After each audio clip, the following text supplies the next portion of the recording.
Climbing isn't the first thing that comes to mind when you plan a trip to Hawaii.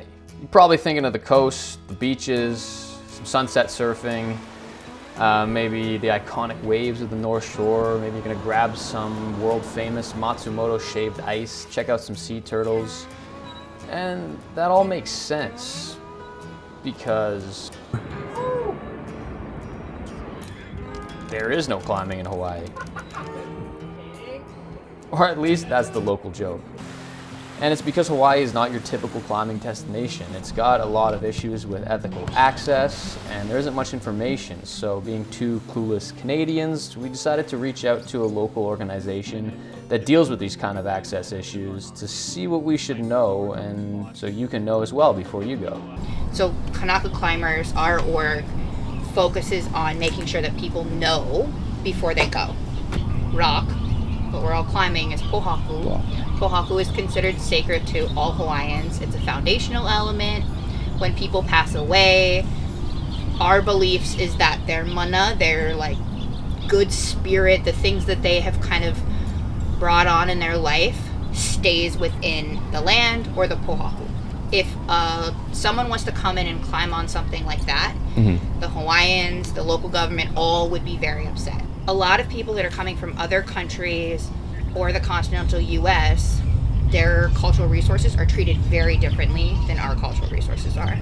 If you go and climb at Red Rocks or anything, there's signs where the petroglyphs are, there's fences, it's very clear. Here, the acknowledgement of cultural resources means that property can't be developed. How do you think development ought to work here? I don't think that we should operate with this sense that maybe 5% of the people are going to be crappy on hikes or climbs or approaches. I think that we should be building things out for the 95% of people that give a shit. Yeah. There's a huge role that should be played here within the climbing and outdoor recreation community that just isn't happening. It's such a small area. It only takes one person to ruin a good spot. Yeah. For all of us to succeed, even our newer residents, we have to have a better conservation plan. When climbers are coming out here, I would recommend starting at the gym. Yeah. Meet a couple local friends. We've got 3 gyms on Oahu now. There's plenty of people that are outdoor climbers. They'll be down for like, you know, hey, I got some pads, let's go, I'll take you to this spot. But all you gotta do is make the conversation and be willing to be like, hey, you know anybody? I know it's like a big step, and it seems like, oh, I could just go on this place, but sometimes access is a problem. You wanna cover your camera? Yeah. I guess last question, just in case we get rained on again. I'm just wondering what you'd love to see the Hawaii climbing scene looking like in 10 years. Like, what would be the dream vision? Yeah, dream vision for the climbing scene here in Hawaii is nonprofits that are adopting climbing locations. They're working to make sure that there's conservation efforts around it. Legal climbing in a sense that we have actual recreational plans that honor culture and funding. More funding, For conservation so that we can continue climbing responsibly. Yeah. And more climbers that visit and then know how to be good patrons, ultimately? Yeah, ultimately. Yeah. Well, I appreciate Sky and Michael are 2 of the nicest people you're ever gonna meet, and they just absolutely love this island and want everyone who comes and visits to have a good time. So reach out to them if you have questions. As for us, being a little less clueless, we checked out these spots and ended up having an unreal rock trip in Oahu. Here's the highlights. Hop in, pal. Everybody, let me tell you that my love brought to you by an angel from above. Fully equipped with a lifetime guarantee. Once tried, I am sure that you'll see. Without love, there's no reason to live.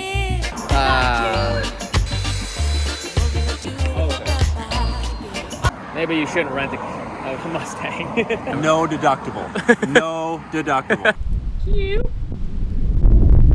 We're here at Makapu'u Crag. It's a cute little crag with 5 or 6 sport routes just around the corner from Makapu'u Beach. See if we can get a good angle on it, but you can find this on a mountain project. It's pretty chill. I think it's 5'10s, 5'9s, but views are stellar. So yeah, we're just gonna hang out here this afternoon. We had some short routes, but the rock quality honestly looks like stellar compared to what we've gotten so far. So we're excited. It looks a little slabby, so we're gonna get a little bit scared and do some run out glue and bolt climbing.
T-Rex boulder. Conditions aren't great though.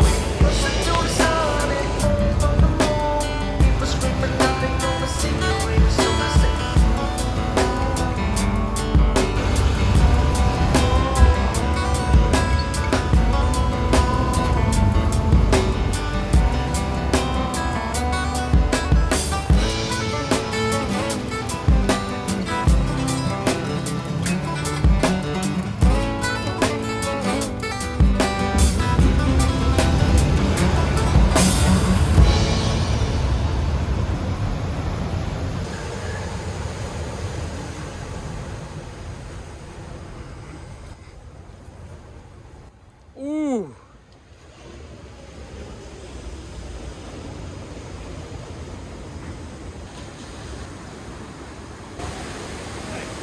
Nice bones. Phew.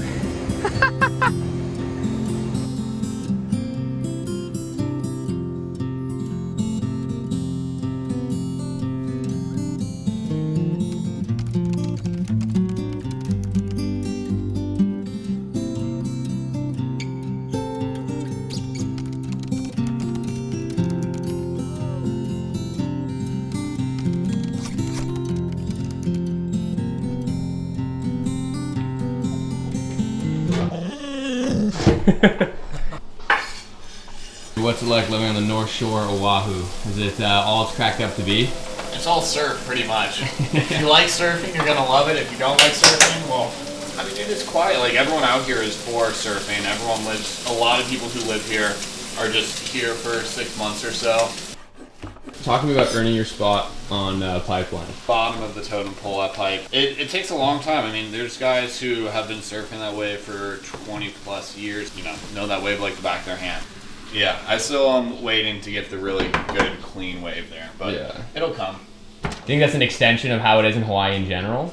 I think that it's just an extension of surfing. I think that's how surfing should be. When you have a finite resource of waves, as in like the island, you have like a finite resource of space. Yeah. People who respect the Hana, respect the land, and understand it the most should have a little more priority, as opposed to people who don't have any understanding or know what's going on. Yeah. Brecky's ready, boys. Sick.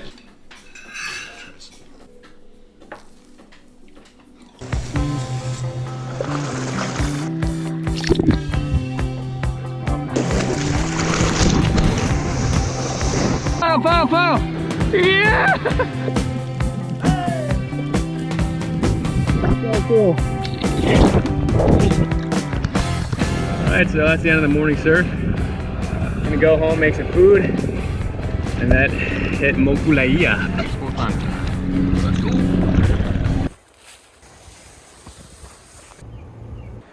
I honestly dropped the ball here and did not get any great footage, which is unfortunate because it is the most well-established spot on the island. You got over 60 sport routes, most of which you can set as a top rope super easy by pulling through these lead lines that go straight up through the anchors. There's just a ton of cool STEMI dihedral moves. The rock quality is amazing. It's also like up on the side of the mountain.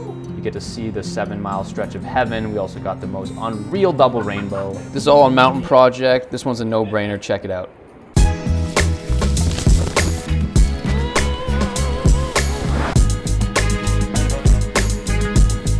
Our last stop before heading out was the Lowlands bouldering area. It's a local spot that Sky and Michael were kind enough to share with us. They also lend us some pads, but we definitely did not bring an airplane.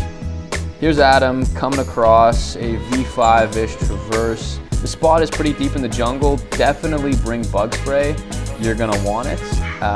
And the rock is super good. It's a little mossy in places, but the chalk really pops. And the climbing is quality. This is probably the best climb. Here's Adam sending it in style with a little dyno at the top. Love that. Nice. Yeah, boy. That's top. Yeah.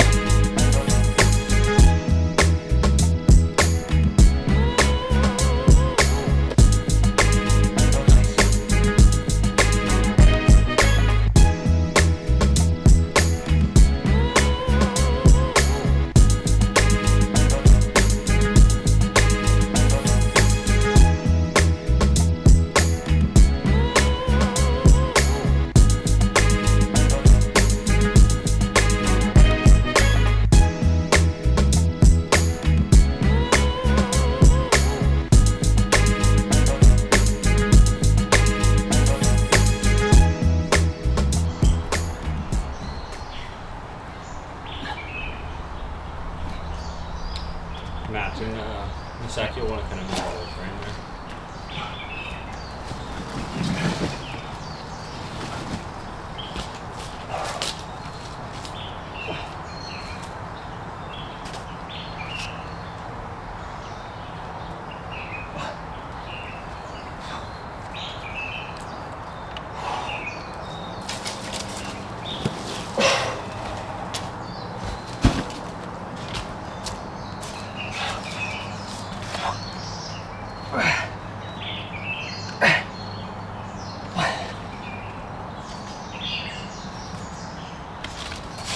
Come on.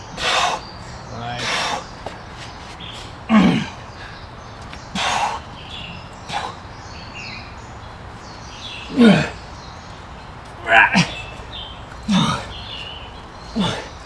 Oh, dude. Yeah, boys. Finished up at Lowlands. Super cool spot. Solid climbs. A little buggy, a little bushy, but definitely the kind of jungle climbing adventure I was hoping for in Oahu. So thank you to the Kanaka Climbers for showing us the way. And yeah, definitely think this spot needs more love. It's awesome. And that's a wrap. This was a pretty loosely put together video, but I figured it'd be helpful for any climbers visiting Oahu who want to make sure they're respecting this beautiful island. Thank you for watching. Until the next one.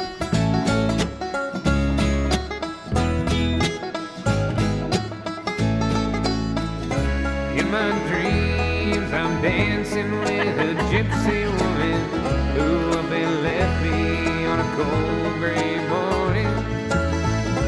And it's like, kinda like a feeling when you're outside in a hangover, no sunglasses. Oh, she sure looks pretty in that painted dress and them golden earrings.